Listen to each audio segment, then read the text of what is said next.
Referring back, please, to your training manual. Again, back to writing down the rules. Number 2, rephrase rules as blocks. 4th bullet point, eliminate blocked entities from the ends of the game. All right, what in the world does that mean? Well, notice we have this last block, z.u. It turns out that z.u have to go somewhere within the first 3 slots.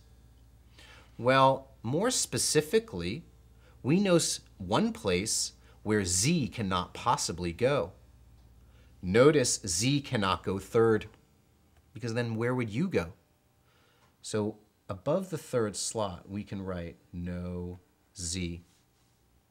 We eliminated an entity from the end of the game.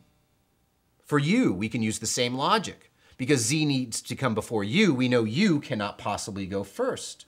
So we can write no u going first. Again, u can't go first because then there'd be no room for z. So that's your example of eliminating blocked entities from the ends of the game. Again, we're going to do this again with other games, okay? Alrighty. Well, now we're going to go back up to number 1. Again, under game step 3, write down the rules. I just would like to point something out where it says build rules into the sketch. Notice what the 2nd bullet point says, build in no consecutive rule. Well, again, we had this no consecutive rule when it came to the red colors. So what does this mean? Notice what color has to go second. I only have 2 colors here, and it says the reds can't possibly go consecutively, so I know green has to go second. I also know green has to go 4th. I don't know what goes 5th, 6th, and 7th. It could be all green, it could be red, green, red. I just know it can't be red and red. So notice all of this beautiful work we have done with this game before even getting to the questions. By really writing down the rules and knowing how to deal with the rules, knowing how to deal with blocks, knowing how to deal with no consecutive rules, we can actually create an almost full sketch of this game. Okay, well, we've done our first 3 steps, and now we are on to answering the questions appropriately. So I'd like you to go to the next page, please, where it says Game Step 4, answer the questions appropriately. So these questions on the LSAT, they get a little funny. They'll ask for what must be true and what could be true and what cannot be true. And notice you'll see in Roman numeral 1, it says define the question type by identifying the nature of the wrong answers. So it's important to know what the wrong answers will look like as well as what the correct answer will look like. Sometimes you'll be just looking for the correct answer, but you know, this is a standardized test. It is a multiple choice test. And what that means is a lot of times you will be just eliminating wrong answers. So you have to know what the wrong answer should look like.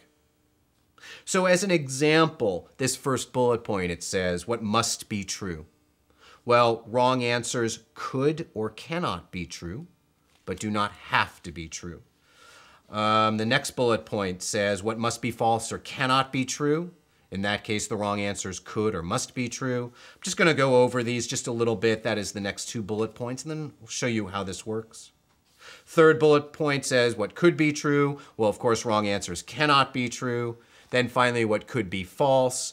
Wrong answers must be true. We'll talk about these last 2 bullet points in just a minute. Notice Roman numeral 2, it says answer the questions in the following order. So you're not necessarily going to answer the questions in order. And quite frankly, the best way to explain that is for you to see it in action. And that's going to become more apparent in the second game we're going to do. Maybe not so apparent why we're going to do this in this first game. But notice what it says. It says lineup, if questions, non-if questions, rule change questions. And we'll talk about how to identify each.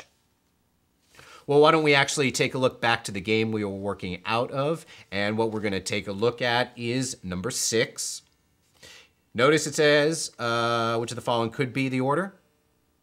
And if you notice the answer choices, you see how the answer choices provide a complete lineup of the game.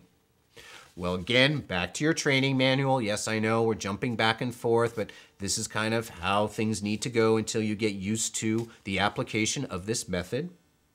But notice in Roman numeral 3, it says lineup questions when the answers provide a complete lineup of the game. So you know it's going to be a lineup question, not necessarily from what the question is asking, but from what the answers look like. And again, if you look at the answers to number 6, you will see they provide a complete lineup of the game. Now, in this particular case, we of course could use our prior work, the work we have set up to answer the questions. However, for learning purposes, we're going to do it a little bit differently. We are going to follow the strict rules of what it says in the training manual. That's because you do need to know how to do lineup questions effectively. And so I would like to take a look through how we're going to do this specific lineup question using the training manual. So notice it says, number 1, select a rule. Of course, recall rules are built into the sketch and in shorthand. Number 2, apply that rule to each answer, eliminating those answers that violate the rule. Number 3, repeat the process until only one answer remains. So what do we mean by that? Well, we're going to take a look at the rules. And so notice rule 1, and we're going to take a look at what we took down in shorthand just for now. Okay? Again, this is for learning purposes. Rule 1, I know that I have to have at least one slot in between 2 red trucks. And if you look at my answer choices, I don't have anything about red trucks or green trucks. So I'm going to move on to the next rule. The next rule, and it's going to be the one that we crossed out. Okay? Y ... T/W T/W. So what we're going to do is we're going to go through the answers and we're going to eliminate any answers that violate that rule.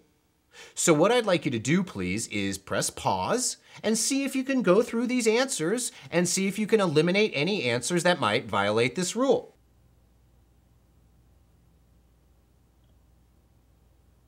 Okay, well, let's take a look. Answer choice A, both T and W come after Y. Answer choice B, both T and W come after Y.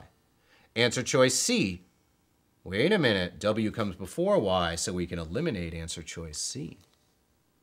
Answer choice D, wait a minute, also, T comes before Y, can't have that. We can eliminate answer choice D.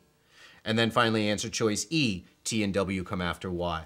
So you should have eliminated answer choices C and D. Next rule, we do have to remember S is 6th. We know S has to go 6th.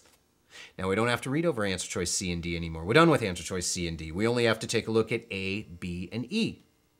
So what I'd like you to do is please press pause and see if you can eliminate any answers that violate the rule that S has to go 6th.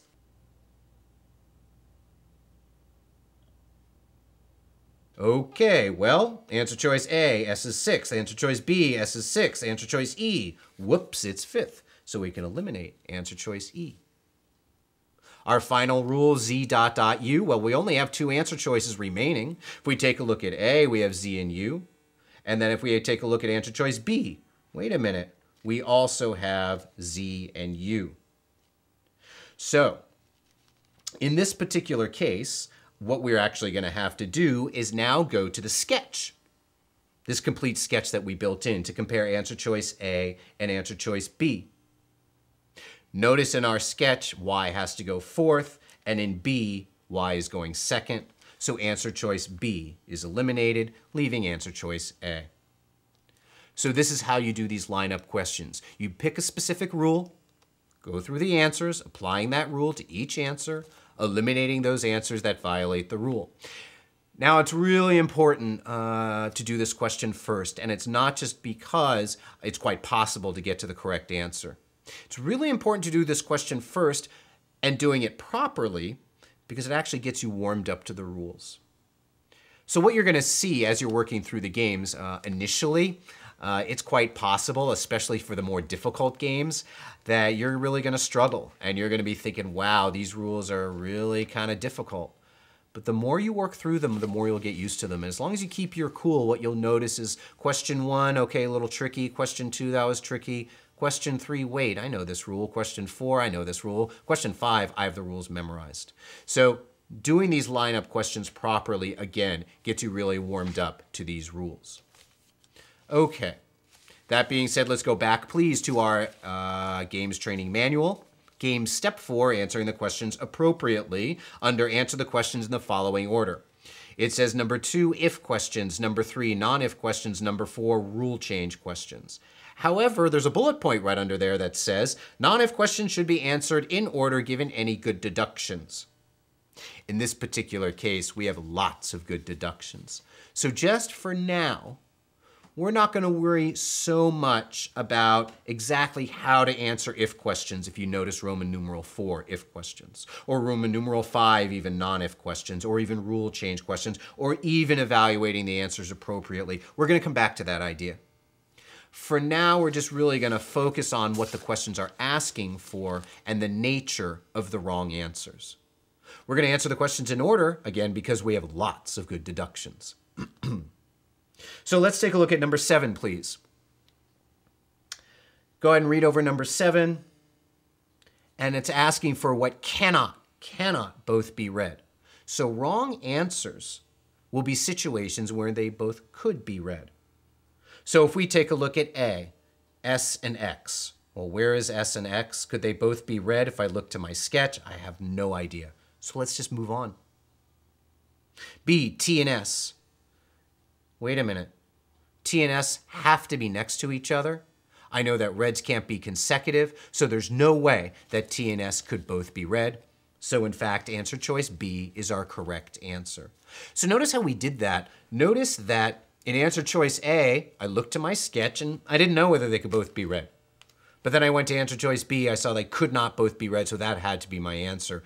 So I'm going with that. So a lot of the times you might not know exactly whether an answer is absolutely wrong or absolutely right. Remember, the LSAT doesn't really care. They don't care about, okay, can you eliminate all 4 answers and select the correct answer? All the LSAT cares about is, can you get to the correct answer? By the way, there's also the issue of, once I get to an answer that I think is correct, should I select that and just move on? And the answer to that question is, it depends. It's really going to depend how confident you are about the correct answer. By the way, in logical reasoning and reading comprehension, always read all 5 answer choices because you never know how you might get trapped. But in terms of these games, you need to decide how confident am I? So I might suggest in this particular case, we were 98% confident that answer choice B was the correct answer, so we're going with B and moving right along.